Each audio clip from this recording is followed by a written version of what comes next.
Welcome to Common Sense Care, parenting gender-confused children with truth and love. The gender industry's so-called affirmative care model is their one-size-fits-all answer for everyone who struggles with their sense of identity. But in no other area of medicine, education, or psychology is a one-size-fits-all treatment plan the best thing for every person. We believe that every child is an individual and deserves the treatment that's most appropriate for him or her. So welcome back. I'm Maria Keffler. And I'm Erin Brewer. And what are we talking about today, Maria?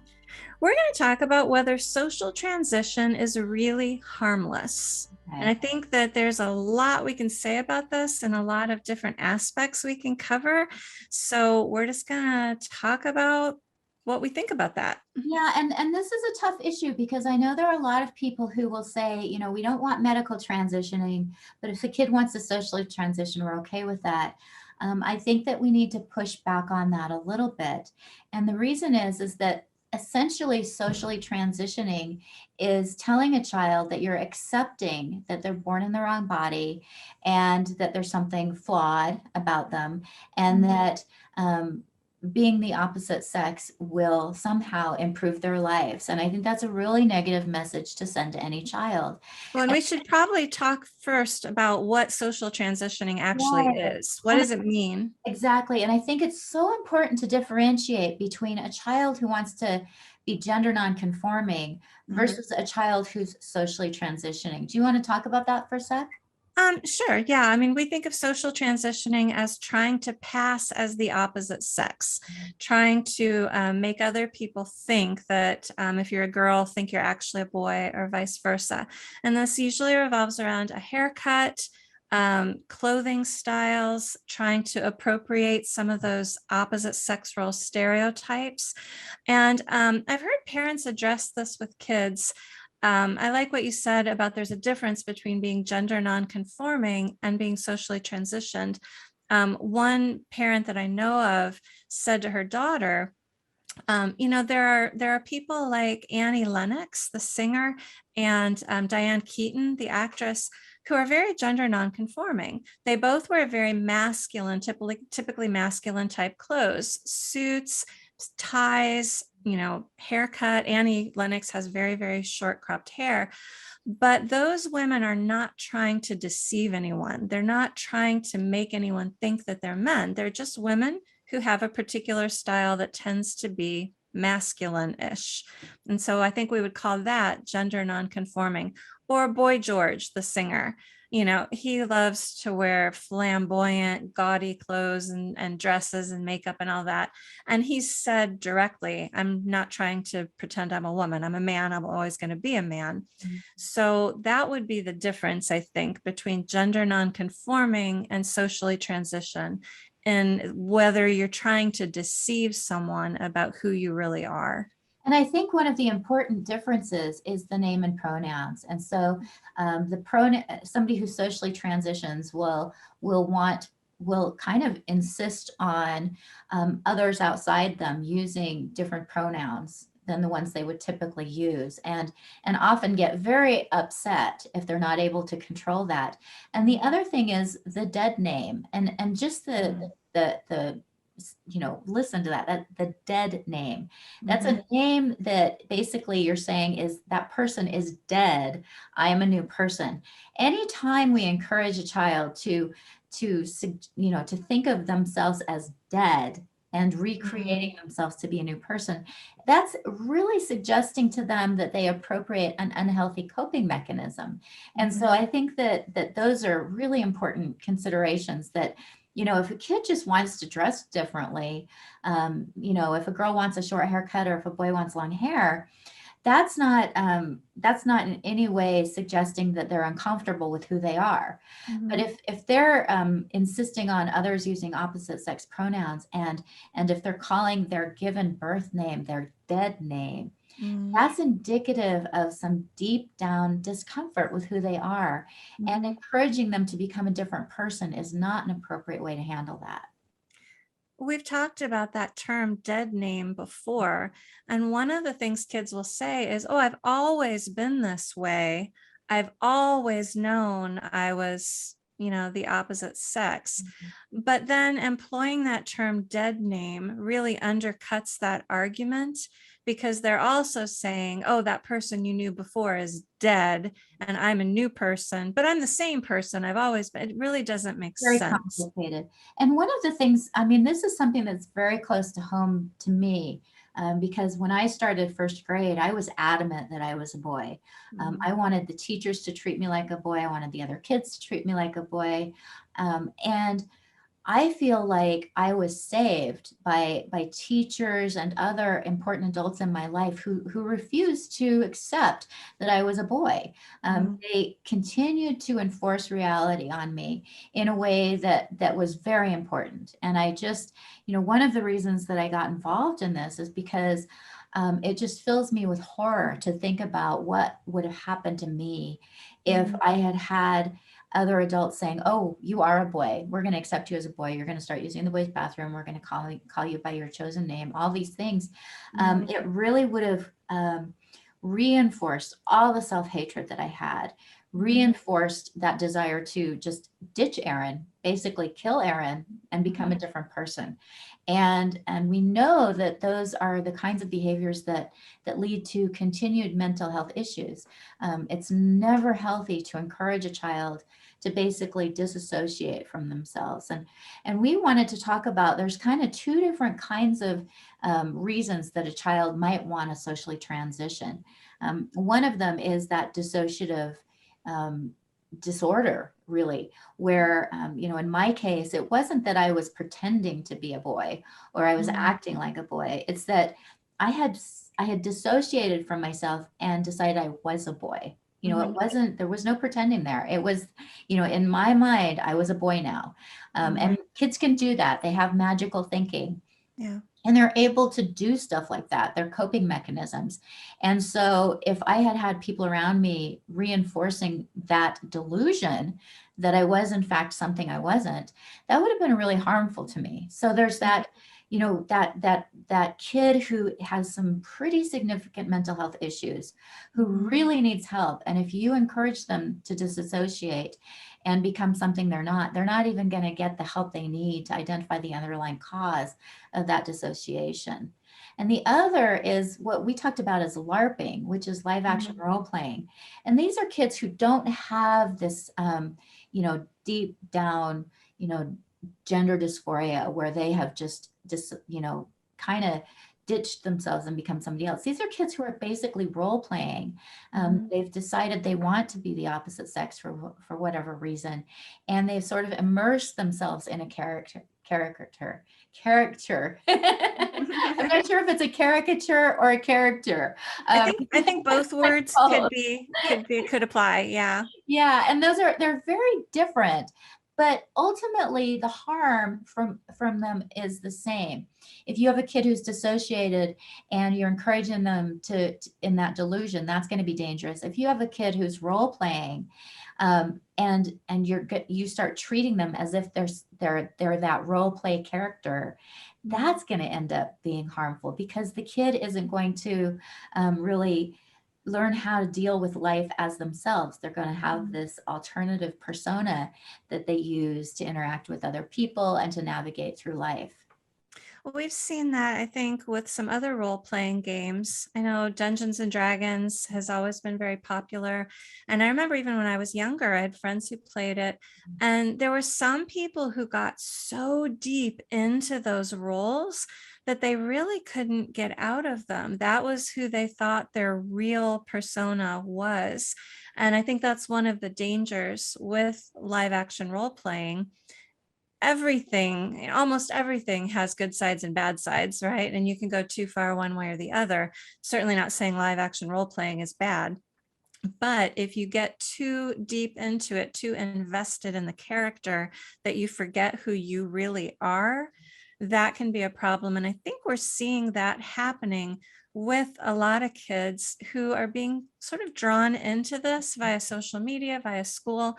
Partners for Ethical Care just put out a little vignette yesterday that was taken from The Witness, episode 17, interviewing a 16-year-old desister. And this girl talked about how she was systematically drawn into this in middle school by people saying, do you agree with the trans, with trans or not? Do you support trans? And when she said no, she was called names and she was drawn into it. But in that video, she said, I had a moment where I decided I'm going to be a boy. She said, I clearly remember deciding that And I'm going to be a boy. Yeah, I think that's happening more and more as kids are, feeling this incredible pressure to be somewhere in the LGBTQ community. That they don't get to be part of this fun group unless they have that identity. And I think more and more kids are just sort of succumbing to it. I just listened to an interview with Abigail Schreier, and she was talking about a whistleblower who she interviewed, who worked at Planned Parenthood, and said that groups of girls would come in asking for testosterone, and they'd be in the waiting room giggling and laughing and having a good time. That is not gender dysphoria. Those are kids who are not suffering from gender dysphoria. A kid who's suffering from gender dysphoria is, in deep angst, incredible self-hatred, depression, anxiety, dissociation. It's not a kid who's in the waiting room giggling with friends. And so the fact that we've got, groups of girls coming in and they're doing it almost as like a social activity, really indicates more of that LARPing, that live action role playing. Unfortunately, for those who have done live action role playing, at the end of the role play, you sort of take on your own self. You reassert yourself. Unfortunately, we don't have an ending for this, and so these kids are getting involved in it, and there isn't a dungeon master or somebody who's controlling the role play that's saying, okay, now we're done with the role play. Now you need to be yourself again. We have a short video that sort of explains role playing for those who are unfamiliar with the whole concept. So let's watch that, and then we can talk about it a little bit more. Okay. LARP stands for Live Action Role-Playing Game. Apparently the G is silent. And according to interactive game researchers Falk and Davenport, it can be defined as a dramatic and narrative game form that takes place in a physical environment. It is a storytelling system in which players assume character roles that they portray in person through action and interaction. The game world is an agreed upon environment located in both space and time and governed by a set of rules, some of which must be formal and quantifiable. Now when you think of LARPing, maybe you conjure up an image of a group of nerds wearing homemade costumes, sporting foam weapons, and casting spells on each other in the park. And yes, LARPing is something that many self-proclaimed nerds do love, but it is also enjoyed by lots of other people all over the world. The 2014 LARP census, yes, that is a real thing, documented participation in over 80 countries. But LARPing is more than just a game. It's a game that merges performance, community, and art. It allows you to immerse yourself in the game by literally taking on the role of your character. LARP is especially interesting from a psychological standpoint. As Lizzie Stark writes, the yearning to experience personal emotion is one of the hallmarks of the LARP movement today. Many LARPers want to experience emotions, the loss of a friend, the thrill of battle, the pain of betrayal that they would never have occasion to feel in everyday life. Well, that's interesting. I've never done live action role playing to that degree. I guess I did a murder mystery dinner one time, which would be considered live action role playing. That was a lot of fun, but it was limited to one evening. Yeah, and I've done a couple. I actually, when I was in college, I was a paid victim for EMT scenarios. And so, wow. Oh my gosh. So I would be given, here are your symptoms, here's your role, and I would spend the day, and it was usually for a mass casualty incident. And so I had that experience. And the other was being part of the Society for Creative Anachronism when I was in college. And that's a group that likes, they do role playing, and I didn't get super involved, but boy, was it fun, Maria. We'd put on our costumes and we'd go and we'd have a ball. And, everybody would be interacting as if they were this other character. And it was so much fun. But then we'd go home and we'd take off our costume and we would, move along in life as ourselves. And I could see it being very attractive to sort of just be like, I'm going to stay in character. That was a lot of fun. I would rather be a medieval princess for the rest of Right, my life. exactly. Yeah. And one of the things that you could do in, when you do live action role play, especially some of them now that are, very creative, is that you can be from a different world. You can be a different creature. Mm. You don't have to be human. You can be male or female. You can, you can go in and just sort of immerse yourself. And I like in that video how he talks about that role playing can give you the opportunity to sort of imagine what it feels like to be somebody else. And that sounds so familiar. The problem is that people who are doing live action role playing and insisting that they're the opposite sex, they think they know what it's like to be the opposite sex, but they really don't. And that's one of the problems with social transition, is that you're giving a child the impression that they can become the opposite sex. And we know that they can't. And so you're giving them this false reality that can be really harmful. Yeah, that's interesting. And I'm thinking about some of these adult men who are claiming to be women and saying that I'm a real woman, I've always been a woman, but they have not had the experiences that real women have had. Right. And Yeah, we really don't know. I mean, Mhm. I can insist that I'm Chinese. And, I've always felt Chinese. I love Chinese food. I like to dress in Chinese clothes. But I'm not, I'm just not. Yeah. And so no matter how much I might feel like I am, I'm not. And that's where I think the social transition is so dangerous, is that it gives the kid the impression that they actually can feel what it's like to be something that they're not, that they can be something that they're not. And children need boundaries. That's something that's really important for them, is to have those boundaries, so that they grow up really having a good sense of what reality is. We've heard stories of kids who are pretending to be Superman, and they jump off a roof and break their leg. These things happen because kids get in that imaginative play, and they have that magical thinking, and so they don't understand the difference between pretend and real. So if you start allowing them to be treated as if something that isn't true is true, it could be really damaging, not just to them, but to their peers. And we also find that most kids who socially transition try to move into medical transition. It's not, I hate to use the tried old term slippery slope, but it really is a slippery slope, that once they socially transition, they find that doesn't quite satisfy. And so, well, let's try the medical transition. And then that doesn't quite satisfy. So let's do the surgical transition. It doesn't stop. It's not a satisfying experience. Well, and part of that, I think, is because these kids are told that all their problems are going to go away and they're going to feel so much better if they socially transition. So they socially transition, they don't feel that much better, but now they're in this role. And I've talked to detransitioners. It's incredibly difficult to come out and say, I think I made a mistake. So instead of accepting that maybe they made a mistake, they pursue the medical transition. And maybe they'll get on puberty blockers and they're like, this isn't really helping either. So then they go on the hormones. Well, that's not really helping either. And it just keeps entrenching them further and further into this role. And it makes it harder and harder for them to, first of all, say, I think I made a mistake.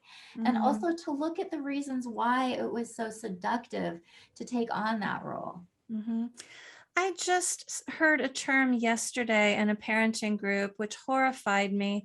And it's the first time I've heard this, but this mom talked about her child talking about his gender guide. No, I'm sorry, transition guide. So, I mean, we know that there are social media influencers. We know there are these glitter moms, which are generally adult men pretending to be women, who are luring kids. But now there's apparently a transition guide who will help you. And the transition guide, of course, told this 15-year-old to cut his parents off and come live with the transition guide. But what you said about when you dig a hole and you keep digging it deeper and deeper and deeper, it's harder and harder to get out of it. Especially when you're affirmed for it, especially when everybody's celebrating it. So a lot of these kids were kind of just nobody when they were in high school. And then all of a sudden even elementary school, I see these kids who, oh my gosh, there's one kid, and I can't remember exactly what the name was, but this kid was, fairly young, 4 or 5, I think, socially transitioned. And for some reason, the Obama administration flew him out to the Capitol to watch Star Wars and meet some of the Star Wars characters. This kid got treated like a celebrity simply for socially transitioning. And I hear stories over and over of kids who are sort of, not the most popular kids. They're kind of marginal. And then they come out as transgender, and suddenly they are the most popular kids in school. So it's not just admitting that you're wrong. It's also having to deal with this social force that's saying you're good if you're transgender, you're bad if you're not.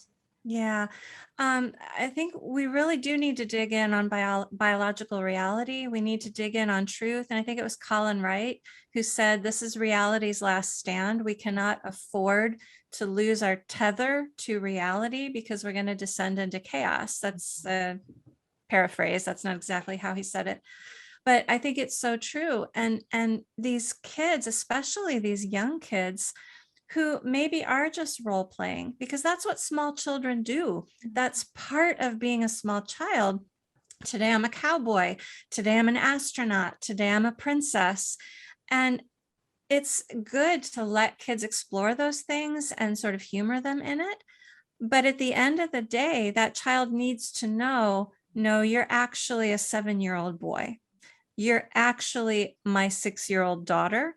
And now it's time to go to bed and be a daughter. Right. Because they need a foundation in reality. They need to know what truth is. And I remember in school, and I think it was in probably kindergarten, we'd have sort of a playtime where we would all play, and then the teacher would say, okay, time to come back to school. And it's time to come back to reality. And I see that in parents do that with their kids all the time. They'll be playing and having a great time and imagining all kinds of amazing adventures. And then the parents say, okay, come on, it's time to come back, basically. Yeah. Now we have parents oftentimes who are saying, not only go ahead and play, but I'm going to enter into that fictional world with you and reinforce it. And the teachers are going to do it, and the crossing guard's going to do it, and the lunch person's going to do it. And we, instead of having somebody who creates those important boundaries, the kid is the one. And that's, to me, just incredibly concerning. One of the things the guy talks about in that LARPing video, and I'd encourage people to go watch the whole thing, is that there are designated people to create the environment for LARPing. So they create the roles, they create the rules, and at the end, they're the ones who stop it. And sometimes there's even a debrief afterwards, because people need that transition in order to go from, role playing to back to themselves. Well, when it comes to social transition, basically what you're doing is you're putting the kid in that role. You're telling the kid they get to create their own rules. They get to create their own characters, and they get to make people on the outside conform to what they want them to do. That's too much power for a child. That's incredibly dangerous for a child. Yeah, what if it were like that with the Society for Creative Anachronism, which reinvents medieval times? What if instead of being confined to that ballroom or to that campground, suddenly they were all coming out into society, and we have to affirm that he is actually a medieval knight, and oh, he wants to joust with me because I've offended him, so I must joust with him. Yes, and call him Sir James, and do all the gesticulations to show deference to the king. We have Star Trekkies, who might want to walk around and pretend like they're in that world, and it could get incredibly crazy. Well, it is getting, and that's what I see happening is just each child now. I mean, and that's where you can really tell that this has gotten, this has just gotten so out of control, is that we have people now talking, and they're transgender, non-binary, male, sort of fluid, pansexual. I mean, these identities are getting more and more absurd.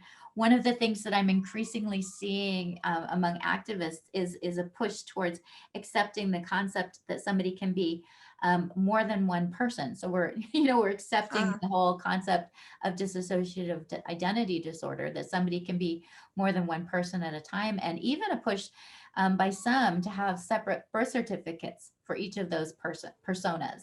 Isn't that a mental illness? Well, it used to be, Maria. Multiple personality Right, disorder? Yeah. and that's the problem, is that it's like I've heard, and I can't remember who coined this, but we're normalizing the pathological, and we're pathologizing the normal, which is, again, when you're an adult and you go to a specific place and you do a role play, that could be so much fun. But basically what we've done is we've just said, okay, kids, go ahead and LARP. You get to dictate how people treat you. You get to dictate the rules. And if anybody crosses you, you now can call them haters and bigots, and cut yourself off from your, friends and family and parents. And it really is very sad. Again, I want to just talk about the difference between sort of the LARPing versus somebody who really is struggling from dissociative disorder. And that's what I had. I had that true identity difficulty where I wasn't pretending to be a boy. I had sort of cut myself off. I kind of think of it as splitting. I had become a different person and didn't acknowledge Erin. It was like, Erin, I'm not Erin. And it wasn't a role play. It was a mental health issue. It's a very well documented thing. And we have a video now about dissociative disorder I thought we could watch, so that people really understand the difference between a kid who's, sort of assuming this identity as part of sort of a process of fitting in, of role playing, versus a kid who's really suffering from mental health issues. Here are 5 signs you may be experiencing dissociation. Number 1, memory loss. Memory loss is a common symptom of dissociation. The main reason memory loss goes hand in hand with dissociation is because your brain cannot handle whatever is going on. Dissociation pulls you outside of your body. Hence, it's difficult for you to remember what happens around you if you're not there. Number 2, derealization. It sometimes feels like a dream where things are colorless, dull, or blurry. Number 3, feeling lightheaded. There are many reasons why you may feel lightheaded, but in the context of mental health, dissociation can be a cause. The vestibular system is a sensory system responsible for spatial awareness and sense of balance. However, when you dissociate, you are not aware of your surroundings. When you come to, the sudden realization of your surroundings serves almost as vestibular stimulation and makes you lightheaded. Number 4, not feeling pain. There is research suggesting that dissociation not only minimizes painful memories, but also the physical pain attached to them. And number 5, a loss of self-identity. Another aspect of dissociation is depersonalization. It's similar to derealization in the sense that you feel like you are watching yourself. However, depersonalization makes you feel distant from your mental process. You feel that you're an observer of your own life. So I think that's really important to understand how profoundly difficult a dissociative disorder is. And one of the things that I wanted to bring up about, both a child with dissociative disorder as well as a child who's role playing, is that the more you engage in a certain type of behavior, the more you reinforce sort of those neural pathways. And so it's not, it even socially transitioning, as they call it, could potentially have some long-term consequences on that child and their brain development. We know that if somebody does something repetitively, that they're going to develop those neural pathways. And so if you have a kid who is, acting in certain ways, that's actually going to start to change their brain development, and probably not in a healthy way, again, because this is all about denying who that child really is and having them take on a false identity. Yeah, that's interesting what you say about. Can you hear my cat? I can hear the kitty. She wants to be part of the video. She wants to be part of the video. That's all right. Don't worry about it. Well, you were talking about the different neural pathways, and I was remembering what you talked about when you practice something, when you do something over and over again. And I was remembering when I was learning to play the piano, there were certain chords that I could not get my hand to make the shape for the chord. And I remember getting so frustrated that I actually taped my fingers in the right position and just played that chord over and over and over again with my fingers taped in that position. And I think that's a lot what we're doing with these kids when we reinforce the social transitioning. We're kind of duct taping them or masking taping them into a certain position. And that is going to have an effect on them.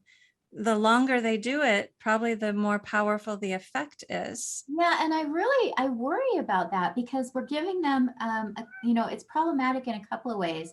First of all, it's reinforcing the idea that you can be something that you're not, but it's also reinforcing the idea that the way that they're sort of pretending to be that something is actually the way that something really is. And I'm not sure if I made that very clear, but one of the things that I find incredibly offensive, and I'm hearing it more and more, is these men who, as you said, they grew up as male, and yet they're saying that they're women. And it's very offensive to me because they have no clue what it's like to be a woman. And even some of their behavior, I feel like, is just a tell. Like they're not acting like women would act. No. And I saw one video with Debbie Hayden, who decided to identify as a woman as an adult. And he was talking about the fact that, when he is alone at night in a dangerous area walking down the street, he can actually change how he walks so that he is perceived to be a male. And guess what? Women can't ever do that. Okay. There's no way I'm walking down the street and anybody would ever think I'm a guy. Yeah, I saw a magazine cover with Martin Rothblatt, and said something about, being one of the few women CEOs in the country. This is a man. Right. And he's sitting there in his chair, leaning back with his legs spread. And I'm like, no woman sits that way. No woman ever sits that way. Well, and there was recently a video in California where a store owner was challenging a man who was saying is a woman. And that man went outside and started yelling, trans women are women, trans women are women. And I'm like, no, you know what? No woman goes outside of a store and starts yelling, women are women. We don't have to, because we know what a woman is. The fact that he's doing that is just a clear indication that he's not a woman.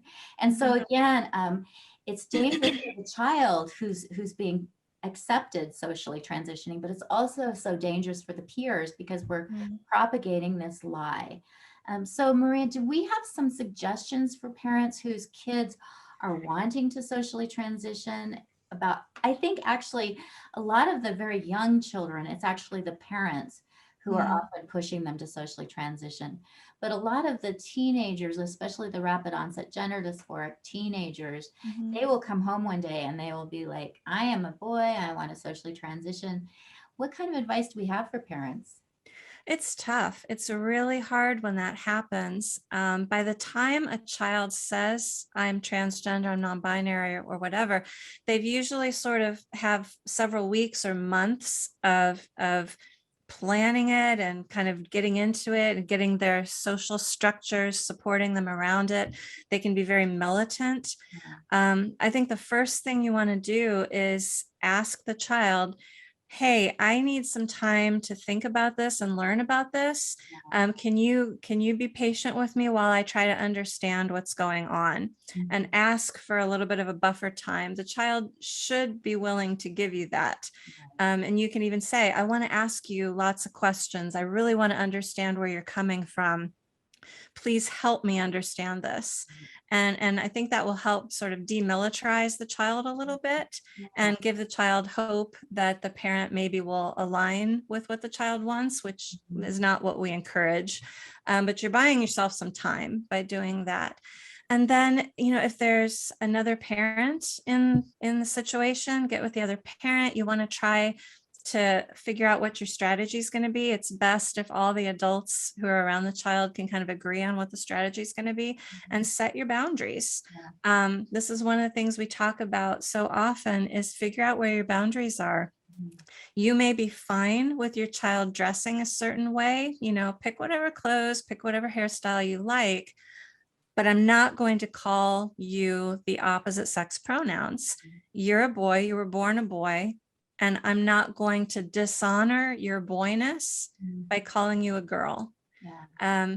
That would be a place where I think you could start. And I've talked to a lot of detransitioners who were rapid onset gender dysphoric kids, and they've all suggested that it's really important for parents not to buy into this, to be the ones who are, upholding reality, doing it in a loving and compassionate way, but just, setting that, somebody is there upholding reality. But I also wanted to address children like I was, who, I was a young child who one day, bam, went from being, fairly kind of quirky, but happy girl, to suddenly being a very angry and saying I'm a boy, being very aggressive. That's a kid who, something's happened. They need help. And so it's important for parents to be able to sort of identify, is this a child who's just role playing, or is this a child who's really developed an identity disorder and needs significant help? I can't imagine, what my life would have been like if I had not gotten the therapy that I so desperately needed to sort of resolve those underlying issues. There are some states now that therapists actually are not allowed to explore those underlying issues. And so parents have to be more creative. But if you have any suspicion, if your child is exhibiting those symptoms of disassociation, it's so important to get them some help, because, the kid who's dissociated isn't going to be able to help themselves. I was in such a state that, I didn't think anything was wrong with me. It was everybody else that wasn't, they were all wrong. If they would just accept me as a boy, everything was going to be just fine. And I had that firm conviction. And so those are kids who really need help to, address whatever it is that's causing that dissociative process. Most of the people who are watching this video are probably parents who are already struggling with this. So what I'm about to say is not going to apply to you, unfortunately. But I would like to tell parents to be on the lookout for this with children. If you have children who have any sort of trauma, history of any sort of mental or psychological illness or disorder, we're seeing, autism, prior trauma, depression, self-harm, cutting. This really predisposes these kids to being vulnerable to this message, to this lie that they could be transgender. So I'd really like to encourage parents, be watching for that and kind of preemptively preventing it, keep them off social media. I think I can just say that blanket, just keep your kids off social media. Yeah, I mean, it really reminds me of, some like a dungeon master who has suddenly been able to come into the schools and, we're no longer interested in who you really are. We want you to create a character, and we will all affirm that character, and you will be celebrated, and suddenly you will be a popular kid, and suddenly you'll be affirmed and given affection and attention in a way that you never had it before. So why don't you just come along and join our gang? That's really what it feels like. And so those kids who are struggling, who are a little bit on the edge, who aren't fitting in particularly well, those are the kids who are targeted. And people might be asking, why is this happening? Why do you have these conspiracy theories about a dungeon master? Well, it's because it's very profitable. It's politically and financially profitable to push this. And it has been sold at every level of society as a civil rights issue, and it is not. Oh, and the other thing is that we know that there are people who are akin to dungeon masters. We have paid employees of gender clinics who are going into schools and actively recruiting children. We have teachers who are required to take training about this.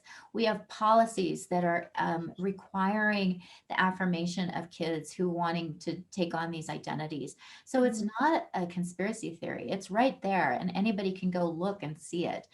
You can go to Lurie Children's Hospital and see that they have employees that go into schools and actively recruit children. This is something that's happening. happening. It's so unfortunate, but it would be very much like somebody from the Society for Creative Anachronism going in and saying, you want to be a princess? You can be a princess, and we're going to make sure your teachers and, you know, everybody treats you like a princess because we know you really are a princess.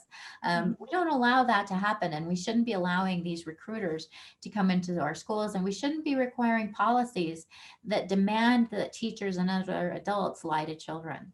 Yeah, we just had a teacher in a neighboring county over in Loudoun County quit in front of the school board because she will not lie about pronouns. She will not take any more of this training about how to reinforce LARPing, you know, and gender dysphoria. Good for her. Yeah. So I So hope more teachers will take a stand on this, and parents really need to do it too. Again, once you start a child on that social transition, a lot of people say it's benign, you know, it's just a simple step, see how they feel. You know, it doesn't mean that they're going to go on the medical route. Well, actually, it likely does. Again, it's that slippery slope. It's actually, I think it's more of a cliff. You're pushing them off a cliff. And you're basically, you know, the cliff is reality and you're pushing them off it. So again, I would encourage parents to come to Partners for Ethical Care website. If you have any questions, we have resources there to help support you. We have some Facebook groups that you can come in if you need support as a parent. We know this is really difficult. And parents who might have gone along with the social transition, if you feel bad about it now, please don't beat yourself up about it, because you're being told, you're being lied to by professionals, suggesting that this is, you know, just an innocuous thing to do. Go ahead, just let them socially transition.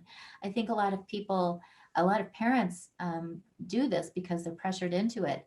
And then they realize once a child's gone down that road, it's really hard to set them on a different path. it's not too late. You can change course. You can sit down with your child and say, you know, I've been affirming this. I've been going along with this, and I'm realizing that I don't think I made the right decision. I don't think this is what's best for you or what's healthy for you. And I need to change the way I'm responding to this. And you can do that. And that's a very valid thing. There's been lots of times as a parent where I've approached my child and said, you know, I've rethought this, and, you know, I realized that maybe I wasn't making the best choice in involving this. And that's okay to do as a parent. I've had to do that with my kids on other issues as well. And one I'm thinking of, my youngest daughter experienced bullying at school, and I got on top of it. I went in, I volunteered in the classroom, I moved her classrooms. Well, my oldest son came to me later and he said, I was bullied in 4th grade too. And you didn't do that for me. You didn't come in. And I said, I'm so sorry. I said, I should have. I said, I didn't take it seriously. I didn't understand how bad it was. I was not the parent that you needed. And I'm sorry. I'm sorry that I didn't. But, you know, we make mistakes, we learn, we grow, we change, and it's perfectly reasonable and valid to admit when you've been wrong and you need to make a change. Well, thank you, Maria. I hope that this has been helpful to parents. Thank you, Erin. I always enjoy hearing your insights on this, and we'll look forward to talking next time. All right, thanks. We are not doctors or therapists. We are not giving medical or psychiatric advice, and we offer no guarantee of outcomes. We simply want to talk about how to support and love kids using long understood best practices from the fields of psychology, education, and child development. We're glad you joined in our conversation today, and we hope that you